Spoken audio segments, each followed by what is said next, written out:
വിഷ്ണു പേളി മാണി വിശദീകരണമായി രംഗത്തെത്തിയിരിക്കുകയാണ്. ലക്ഷക്കണക്കിന് ഫോളോവേഴ്സിനെ നഷ്ടപ്പെട്ടതിന് പിന്നാലെ മുഖം വെളുപ്പിക്കാനുള്ള ശ്രമവുമായിട്ടാണ് പേളിയുടെ രംഗപ്രവേശം. ഇതിൽ ആ വീഡിയോ പരിശോധിക്കുന്ന സമയത്ത് തന്നെ അതിൽ വിശദീകരണം എന്നതിനപ്പുറത്തേക്ക് ട്രാൻസ്ലേഷനാണ് പേളി ചെയ്തിരിക്കുന്നത്.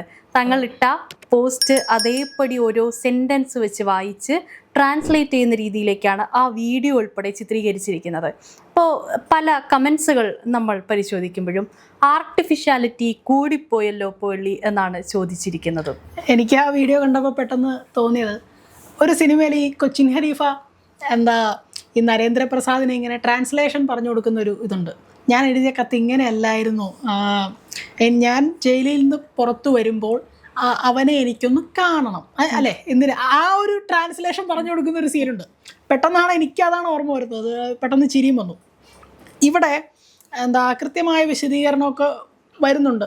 ഇപ്പോഴും ആരും ബ്രാൻഡിനെ സംരക്ഷിച്ചുകൊണ്ടാണ് അവർ സംസാരിക്കാൻ ശ്രമിക്കുന്നത് പലപ്പോഴും.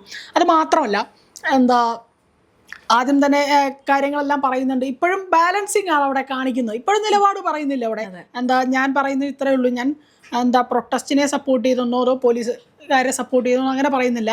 രണ്ടുപേരെയും ഞാൻ ഈ രണ്ടുപേരുടെ ഭാഗത്തും എനിക്ക് നിൽക്കണം, അല്ലെങ്കിൽ രണ്ടുപേരെയും നമുക്കൊരിക്കലും കുറ്റം പറയാൻ പറ്റില്ല, രണ്ടുപേരും അതിനനുസരിച്ച് അനുഭവിക്കുന്നുണ്ട് എന്നുള്ളൊരു ധാരണ പറയുന്നുണ്ട്.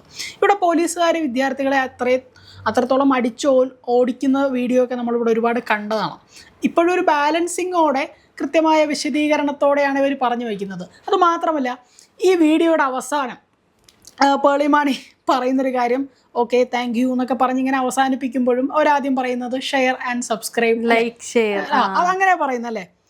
എത്രത്തോളം ഒരു കൊണ്ടോ ഒരു ക്ലാരിഫിക്കേഷനാണ് ഈ വീഡിയോ. ക്ലാരിഫിക്കേഷൻ വീഡിയോയിൽ പോലും അവസാനം പറയുന്നത് ഷെയർ ആൻഡ് സബ്സ്ക്രൈബ്. അതാണ്, ബ്രാൻഡിനാണ് വലുത്. നിലപാടിനേക്കാൾ അവിടെ ബ്രാൻഡിന് വലുതാവുന്ന ഒരു അപകടകരമാവുന്ന അരാഷ്ട്രീയത ഇവിടെ കാണാൻ നമുക്ക് സാധിക്കും. അതുപോലെ ഫെയിൽഡ് ഫിലിം മേക്കർ എന്ന ഒരു വിമർശനം ഉന്നയിച്ചുകൊണ്ട്, അതായത് ഈ പേളി ഇട്ട പോസ്റ്റിനെ പറ്റി വിമർശിച്ചുകൊണ്ട് സിബി മലയിലിൻ്റെ മകൻ മുന്നോട്ട് വന്നിരുന്നു. ആ വിഷയത്തെ ആസ്പദമാക്കി പേളിയും ഒരു സ്റ്റോറി പങ്കുവച്ചിരുന്നു. അതിൽ ഫെയിൽഡ് ഫിലിം മേക്കർ എന്നാണ് വിശേഷിപ്പിച്ചിട്ടുണ്ടായിരുന്നത്. പേളി അത് ക്ലാരിഫിക്കേഷൻ വീഡിയോയ്ക്കകത്ത് പറയുന്നുണ്ട്. എനിക്ക് ബുദ്ധിമുട്ടായി തോന്നിയത് കൊണ്ടാണ് ഞാൻ 15-20 മിനിറ്റ് കഴിഞ്ഞപ്പോൾ ആ സ്റ്റോറി തന്നെ ഡിലീറ്റ് ചെയ്തത്. എനിക്കറിയാം സ്ക്രീൻഷോട്ടൊക്കെ ഒരുപാട് പോയിട്ടുണ്ടാകുമെന്ന്, പക്ഷെ ഞാനത് ഡിലീറ്റ് ചെയ്തു. ഞാനതിൽ ഉദ്ദേശിച്ചിരിക്കുന്നത് സിബി മലയിലിനെ അല്ല, പക്ഷേ ആ പരാമർശം മോശമായി പോയി എന്ന് പേളി തന്നെ പറഞ്ഞു വയ്ക്കുന്നുണ്ട്. ആ സമയത്തൊക്കെ തന്നെയും പേളിയെ അംഗീകരിക്കുന്ന ഒരു കമൻറ്റ് പോലും നമുക്കതിൽ കാണാനായിട്ട് പറ്റിയില്ല. പേളിയെ ഭൂരിഭാഗം മനുഷ്യരും പേളിക്ക് എതിരെ സംസാരിക്കുന്ന നിലയിലായിരുന്നു. അതായത് തങ്ങൾ പറഞ്ഞ നിലപാട് തെറ്റായിപ്പോയി എന്ന് ജനങ്ങൾക്ക്, അല്ലെങ്കിൽ ലക്ഷക്കണക്കിന് വരുന്ന ഫോളോവേഴ്സിന് മനസ്സിലായതുകൊണ്ടായിരിക്കുമല്ലോ ഇത്തരത്തിലൊരു ക്ലാരിഫിക്കേഷൻ വീഡിയോയുമായിട്ട് പേളി മുന്നോട്ട് വന്നിട്ടുണ്ടാവുക. ഈ ഒരു സമയത്തും ആൾ ഒന്ന് വെളുപ്പിച്ചു പോകാൻ ഉള്ള ശ്രമമാണ് നടത്തിയിട്ടുള്ളത്. അതിൽ എന്നിട്ട് പറയുന്നുണ്ട്, എനിക്കെല്ലാ പാർട്ടിയും വേണം, എനിക്കെല്ലാ പാർട്ടിയും ഇഷ്ടമാണ്, എനിക്കെല്ലാ പാർട്ടിയിലും ഫ്രണ്ട്സ് ഉണ്ട് എന്നൊക്കെയാണ് പേളി അതിൽ പറയുന്നത്. പക്ഷേ ഈ ഒരു സംഭവത്തിൻ്റെ യഥാർത്ഥ തീവ്രത പേളിക്ക് ഇപ്പോഴും മനസ്സിലായിട്ടില്ല എന്നാണ് തോന്നുന്നത്. എനിക്കും ഇപ്പോൾ എല്ലാവർക്കും എല്ലാ പാർട്ടിയിലും ഫ്രണ്ട്സ് ഉണ്ടെന്നേ. എനിക്കും ഇപ്പോൾ CPM കാരനായ ഫ്രണ്ട്സ് ഉണ്ട്, എനിക്ക് BJP കാരനായ ഫ്രണ്ട്സ്, അങ്ങനെ ഒരുപാട് ആളുകളുണ്ടെന്നേ. ഇപ്പം എല്ലാ പാർട്ടിയിലും എല്ലാവർക്കും ഫ്രണ്ട്സ് ഉണ്ട്. ഇവിടെ അങ്ങനെയൊന്നുമില്ല. ഇവിടെ നമ്മുടെ പേളി മാണിയുടെ രാഷ്ട്രീയമോ ഒന്നും ഇവിടെ ചോദിച്ചിട്ടില്ലല്ലോ. ഇവിടെ കൃത്യമായിട്ട് ചോദിക്കുന്നത് ഈ ഒരു വിഷയത്തിൽ നമ്മളുടെ ജന്തർ മന്ദിറിൽ നടക്കുന്ന ചോദ്യപേപ്പർ ചോർച്ചയുമായി ബന്ധപ്പെട്ട് എന്തായിരിക്കും പേളി മാണിയുടെ ഒരു നിലപാട് എന്നുള്ളതാണല്ലോ ആളുകൾക്ക് അറിയേണ്ടത്. അപ്പോൾ ഒരു നിലപാട് ആയിട്ടല്ല അവരവിടെ സംസാരിക്കുന്നത്. കൃത്യമായിട്ടൊരു ഈക്വൽ, അല്ലെങ്കിൽ ആരെയും വിറപ്പിക്കാതെ നടുക്ക് നിന്നുകൊണ്ട് ഒരു നിഷ്പക്ഷത പാലിച്ചുകൊണ്ടാണ് അവിടെ സംസാരിക്കാൻ. ഒരു പരിധിവരെ ചില ഇൻഫ്ലുവൻസേഴ്സിന് നിഷ്പക്ഷത നല്ലതാണെന്നാണ് എനിക്ക് തോന്നുന്നത്. കാരണം ഇവർ ഈ ഫോളോവേഴ്സിനെ ഗെയിൻ ചെയ്യുന്നതിൽ ഏറ്റവും കൂടുതൽ താല്പര്യപ്പെടുന്ന ആളുകളാണ്. അപ്പോൾ ഇവർ ഏതെങ്കിലും ഒരു രാഷ്ട്രീയ പാർട്ടിയോടോ അല്ലെങ്കിൽ രാഷ്ട്രീയ ഐഡിയോളജിയോടോ ഒരു ചായ്വുണ്ടെങ്കിൽ ഫോളോവേഴ്സിനെ അത് ബാധിക്കും. അങ്ങനെയാണ് ഞാൻ വിശ്വസിക്കുന്നത്. അപ്പം അത്തരമൊരു ഘട്ടത്തിലൊരു നിഷ്പക്ഷത എന്ന് പറയുന്നത് ഏറ്റവും വലിയ രാഷ്ട്രീയവാദമാണ്. അതിൽ തെറ്റില്ല, പക്ഷമില്ല. ഇല്ല. പക്ഷേ ഒരു ബാലൻസ്ഡ് ആയിട്ട് ഇപ്പോൾ പേളി പറഞ്ഞിരിക്കുന്ന കാര്യം എടുത്ത് നോക്കുമ്പോൾ അവിടെയും ഇവിടെയും തൊടാതെയാണ് പേർലി സംസാരിക്കുന്നത്. അതെ. അപ്പോൾ ഇങ്ങനെ മര്യാദയ്ക്കൊരു പോസ്റ്റ് ഇട്ടിരുന്നെങ്കിൽ, അല്ലെങ്കിൽ വേണ്ട ഒന്നും പറയാതെങ്കിലും ഇരുന്നിരുന്നെങ്കിൽ പേർലിക്ക് ഇത്രയും ലക്ഷം ഫോളോവേഴ്സിന്റെ നഷ്ടം ഉണ്ടാവില്ലായിരുന്നു. അതെ അതെ, ഇത്രയും ഇതിപ്പോ വരുത്തി വെച്ച പണി എന്നൊക്കെ പറയില്ലേ, അതുപോലെയായിരുന്നു. അത് ചോദ്യം ചെയ്ത ഒരാളെ അപമാനിക്കും കൂടെയാണ് ചെയ്തത്. സിബി മലയിലിനെ ഇന്നിപ്പോൾ അപമാനിക്കും കൂടെയാണ് ചെയ്തത്. ഇന്നിപ്പോൾ അതിനായി മാപ്പ് വന്ന് പറഞ്ഞിട്ടുണ്ട്. ഞാൻ അത്രയും സോറി, ഞാൻ അങ്ങനെയൊന്നും വിചാരിച്ചില്ല, അദ്ദേഹം ഗ്രേറ്റ് ഡയറക്ടറാണ്, എനിക്ക് അതിൽ ഒരു സംശയവുമില്ല എന്നൊക്കെ പറഞ്ഞിട്ട് അങ്ങനെ ഒരുപാട് കാര്യങ്ങളായിട്ട് വന്നിട്ടുണ്ട്. അപ്പോൾ വിശദീകരണം കൃത്യമായി വരുന്നുണ്ടെങ്കിലും ഇതൊരു ആർട്ടിഫിഷ്യാലിറ്റി നന്നായിട്ട് തോന്നുന്നുണ്ട്.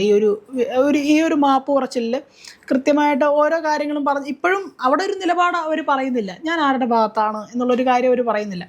എന്താ പോലീസിൻ്റെ ഈ സംഭവത്തിൽ, ഈ ജന്തർ മന്തറിലെ സംഭവത്തെ ഇപ്പോഴും ഒരു ഈക്വലായിട്ട് രണ്ടു പേരുടെ ഭാഗത്തും തെറ്റുണ്ട്, രണ്ടു പേരുടെ ഭാഗത്തും ന്യായമുണ്ട് എന്നുള്ളൊരു കൃത്യമായ ഒരു സ്റ്റാൻഡാണ് ഇപ്പോഴും പേർലി മാണി അവിടെ സ്വീകരിക്കുന്നത്.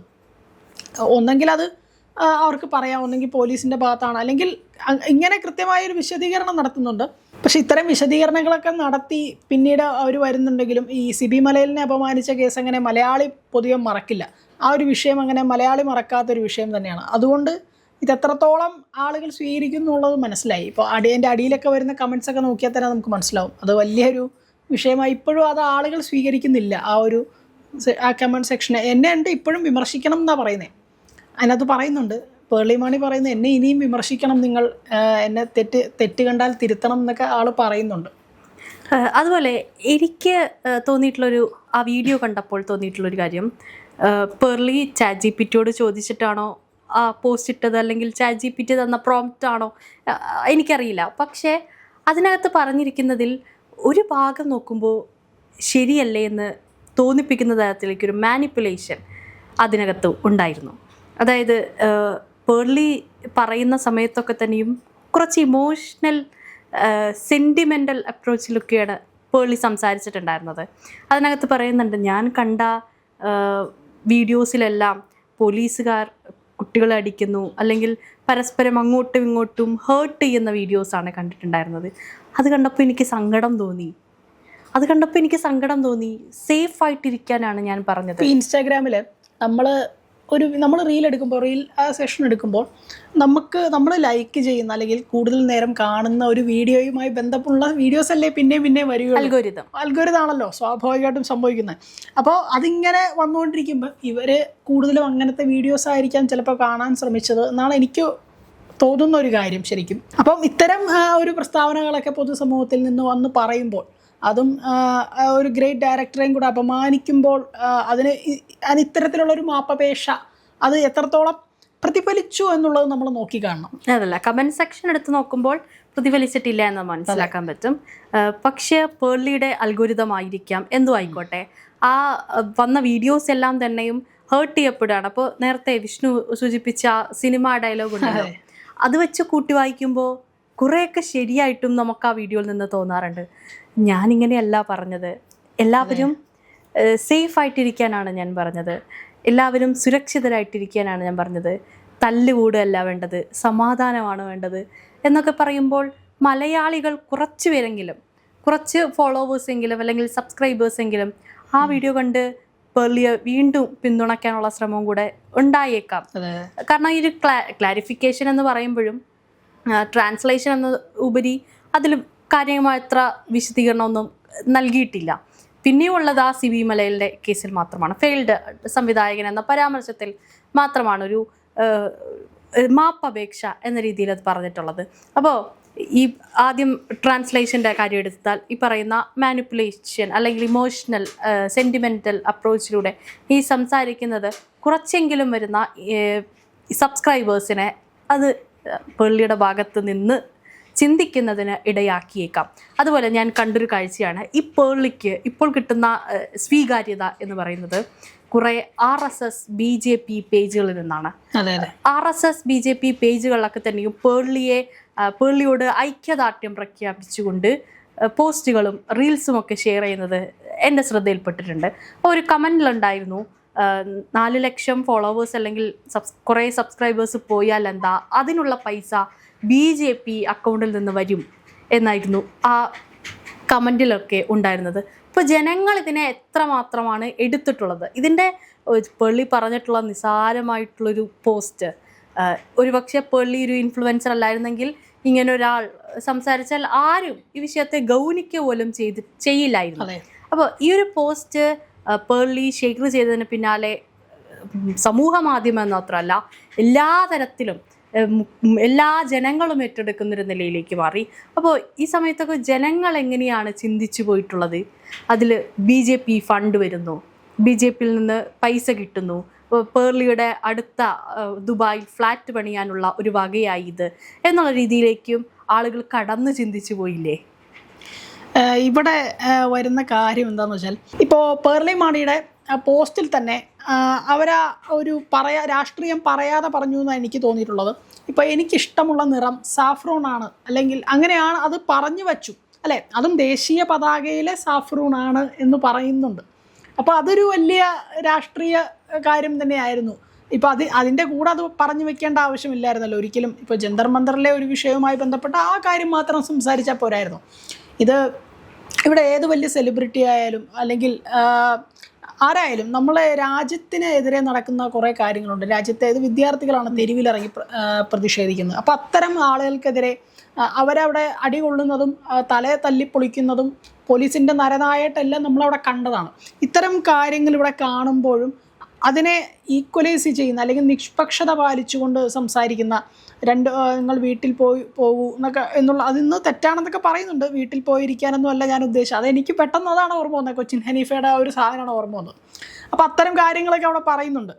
അപ്പോൾ ഇതുകൊണ്ട് എന്താണ് അവരുദ്ദേശിക്കുന്നതെന്നുള്ളതാണ് മനസ്സിലാവാൻ പറ്റാത്തത്. നമുക്ക് ഇത്തരം കാര്യങ്ങളെ കുറിച്ച് സംവദിക്കുമ്പോൾ ഇത്തരം കാര്യങ്ങൾ കൊണ്ട് എന്താണ് പേർളി മാണി ഇവിടെ ഉദ്ദേശിക്കുന്നതെന്നുള്ളതാണ്. ഒരു കൃത്യമായ ഒരു രാഷ്ട്രീയ തന്നെ ഉണർത്താനാണോ? പിന്നെയും ഈ മാപ്പ് പറച്ചിൽ കൊണ്ട് അതെങ്ങനെ, അത് മാപ്പ് പറച്ചിൽ മുഴുവനായിട്ട് അല്ലെങ്കിൽ കൃത്യമായി നേരത്തെ പറഞ്ഞ പോലെ ChatGPT നോക്കി പറഞ്ഞതാണോ എന്നൊരു സംശയമുണ്ട് ഇപ്പോഴും.